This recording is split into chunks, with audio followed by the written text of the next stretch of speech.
What's up guys, I'm Anthony with AJ Williams Media, and today we're going to be checking out how I made this thumbnail, the exact steps I took from actually taking the photo to editing to putting the text behind it, how I made those little trees in the background kind of go under the words or over, however you want to look at that. But thumbnails are extremely important when it comes to YouTube videos. They're the first thing people see when they see your video, and if they're done well, they make people want to click on your video as opposed to the other videos that you might be competing against. So I want to kind of show you how I made this one and tell you the 3 things that I kind of look for when it comes to a good thumbnail. Now, my channel isn't massive right now. In fact, it's not big at all. I have less than 300 followers, but maybe you guys can tell me maybe what I'm doing wrong in the comments, or maybe you guys can learn something from what I'm doing right now. And I'm testing out a bunch of different stuff, but these are the 3 things that I'm doing to make my videos clickable when you see the thumbnail. Let's jump in.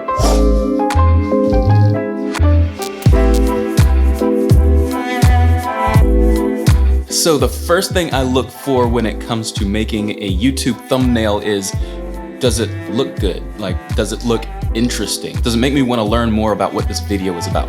So you've got your title and you've got your thumbnail that people see first. So the title has to have something to do with the thumbnail, and the thumbnail can kind of explain a little bit more about what your title says, and it doesn't have to say the same thing, but does the thumbnail make me want to learn more about what that video is? Second, the thumbnail has to be different. If you take a scope in your genre of video, whatever you're making, and you see this pattern of styles of thumbnails, you want to do something that's a little bit different than what they're doing so that you stand out. Maybe put your brand on it, your colors, something like that. And number 3, it has to be legible. People have to be able to read it. When you're designing a thumbnail, you have to realize that it's gonna be like, you know, super small. It's gonna be like an inch on somebody's screen or phone or whatever they're using. It's not gonna be very big, so you have to make that text large. And if you've got some subtext, maybe you can kind of fudge that a little bit, but you still want it to be legible. You wanna be able to read it on that little 1-inch square that you've got. So I'm gonna show you how I made this thumbnail, but first I'm gonna go for a run. 3 hours later. All right, look at all this junk that I have here. Let me clean this up real quick. I was gonna use this, but then the thread is too small for the mic, so I just mounted it overhead. Cannot open the selected item. Be right back. I think the footage is on this one. Boom, looks like it's working. I'm doing this thing where for every 100 followers I get, I'm running an extra mile. I started it at 200 subscribers. Once I reach 300 subscribers, I will run 3 miles. And when I reach 400, I'll run 4 miles, 500, 5 miles, and so on until I reach 1,000 subscribers. So if you're interested in seeing me torture myself, go ahead and subscribe to my channel. Hit that bell icon so that you're notified every time I post a new video. And with that said, let's jump right into this video. First, what I want to do is kind of show you the final result, which will be this Photoshop file, and then we'll reverse engineer it, and then we'll actually go in and build it from scratch and make it look similar to this. It's probably going to be a little bit rushed because I spent a few more minutes than what we'll have in this video on this final product, but you can get a really clean look just like this in 10-20 minutes once you start knowing what you're doing. Let's jump in. So here's my Photoshop file, and here are all of my layers. And you can see it's very contrasty and high quality image there. So that's actually kind of the first point, is to plan out your thumbnail. The reason that I got this shot is because I was thinking about the thumbnail when I was out on location. Being able to set up my camera and shoot a photo of myself on the beach in high quality RAW was the key step to getting this thumbnail. Here are all of my layers right over here in this corner where my mouse is kind of circling right now. You can see the text layers, and then I've got a little brightness contrast going on, and you can see that that is only affecting this water layer.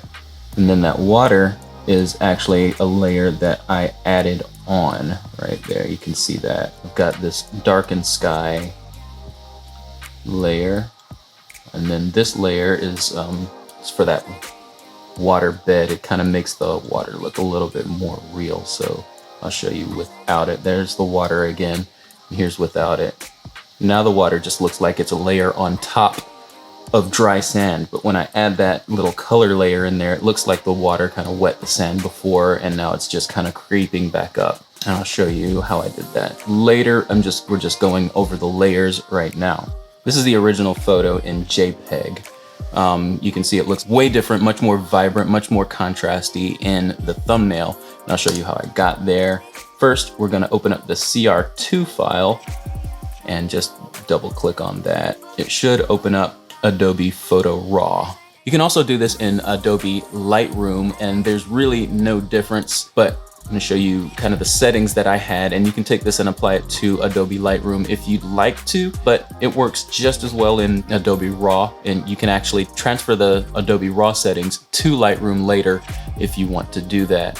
Once you open up the CR2 file or the raw photo file in Lightroom, these settings come with it. Once I edit here, you can see the temperature is just as shot. I adjusted a little bit of exposure, a little bit of contrast, highlights brought way down, shadows brought way up, whites brought up to about 42, blacks dropped a little bit to 21. The next thing I did after I made my adjustments in Adobe Camera Raw is to come over here to Photoshop. You'll notice that there's not a whole lot of change there. So what I did from here is just made it 16:9 and move it over to a new file and named it what that file is going to be called. Here's the original, and you'll notice that there's a lot of dead space up here at the top that we need to cover to make it look like that. And the way I did that is, so this is the original. If we take that and copy it, I always like to have the original layer to fall back on in case I make a mistake or something like that. So first thing we're gonna do is kind of fix that horizon line by moving that up like that. And then we'll take this and hit Option. As you scale it, it'll scale on all sides, and that looks about right. Click that in, and if we select the dead part up here where there's no sky or anything, and then right click, fill, make sure content aware is on, hit OK. It should fill it with sky and clouds, no problem. You guys are starting to hear my fan go. That's because I'm screen capturing at the same time I'm actually doing Photoshop work, and my computer is chugging. And there we go. If we hit Command H, those marching ants go away, but that selection is still there. We get to see what that selection did and how the content aware fill reacted. Everything looks good there. So hit Command H again, those marching ants come back. You can see that we were still selected in that section. And now we'll hit Command D to deselect, and there we go. That's how I made the sky up at the top. The next thing I did after getting this kind of framed the way I wanted it to be framed was to darken and add some contrast to the sky. We'll click to a new layer, and then we'll go to our gradient tool, make sure we're on black, and then we'll just kind of fill in that gradient to the subject. Oh, that was too much, so I'll undo that. Maybe right here. Just that. And then we want to make sure we don't hit the building too much either.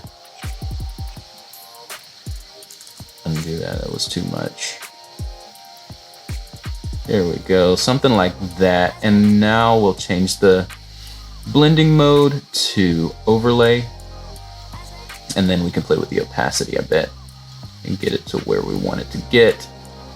That looks pretty good to me. So now this image is starting to look really nice for a thumbnail, but I wanted to communicate beach a little bit more. So I wanted to add some water down here to where my feet are. And in order to do that, I went to unsplash.com and searched for beach foam. And when I searched for beach foam, all of these images popped up, and they're great photos. This first one is, the orientation is just all off for what I wanted to use it for. So I kept looking, and I eventually came to this guy right here. It's called Landscape Photo of Seashore by Hal Gatewood.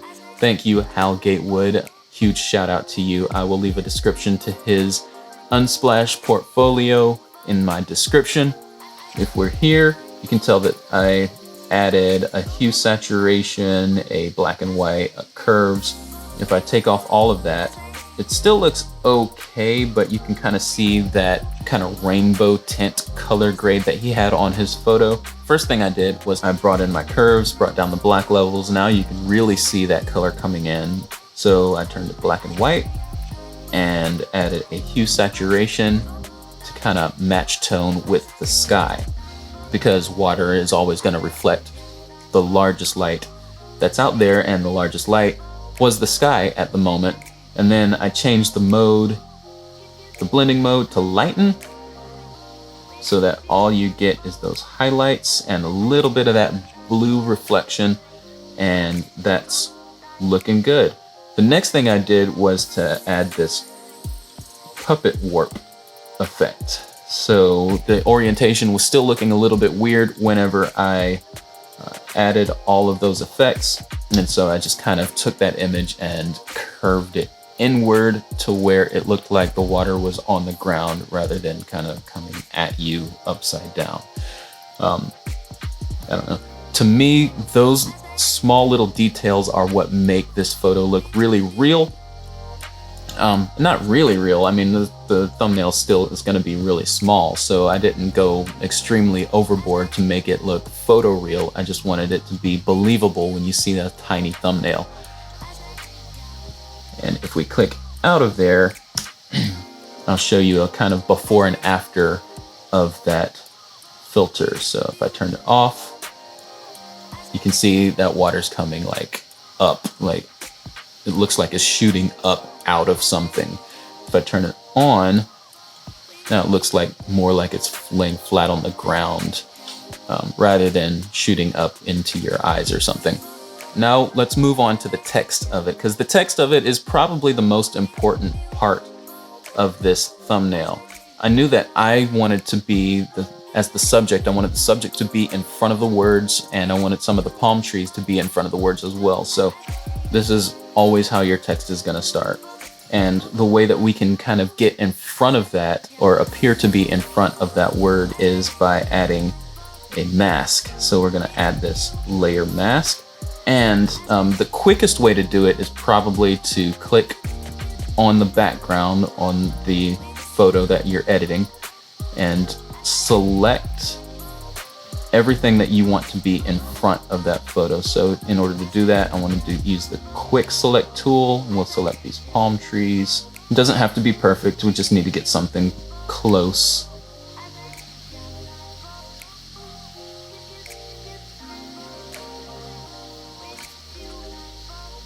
Just keep selecting until everything is selected that you want to be selected. So if you hit Option, when you click and drag, it will take away from the selection, and if you just regular click without anything, it will add to the selection when you've got that quick select on. So now that we've got our selection, I'm going to go back to our beach layer, and we're just going to grab a big brush, and we can make that somewhere around 300 pixels or so. That should be good. Make sure you've got your black on, and make sure you're selected on your mask layer. And now we can just kind of quickly draw all that stuff in.